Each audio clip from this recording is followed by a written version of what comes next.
Bandara Ngurah Rai Denpasar menempatkan seluruh pesawat asal Singapura di area parkir khusus untuk memudahkan pemeriksaan penumpang yang beresiko menyebarkan virus Zika. Kantor Kesehatan Pelabuhan KKP Kelas 1 Denpasar pun memberlakukan pemeriksaan berlapis mulai dari dalam pesawat hingga terminal kedatangan internasional. Upaya pencegahan masuknya virus Zika ke Bali terus digencarkan pengelola Bandara Ngurah Rai bekerjasama dengan KKP Kelas 1 Denpasar. KKP telah menyiagakan petugas khusus untuk memeriksa penumpang yang datang dari Singapura. Sementara PT Angkasa Pura I Ngurah Rai juga telah menempatkan seluruh pesawat asal Singapura di area parkir khusus.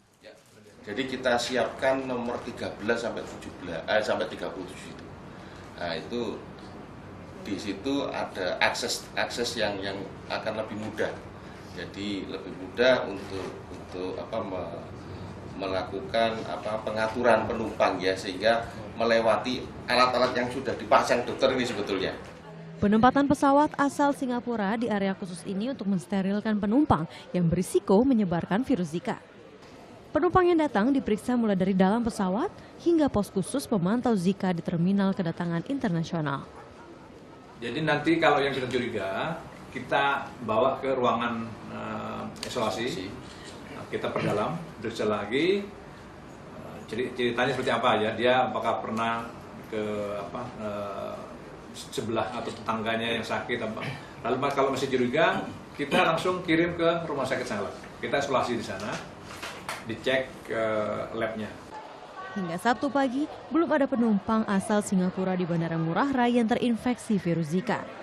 Petugas KKP dan pengelola bandara akan tingkatkan pengawasan hingga Singapura dinyatakan bebas virus Zika. Muhammad Hasanuddin melaporkan untuk NET.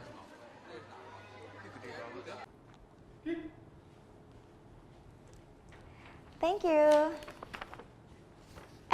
Udah selesai nonton beritanya?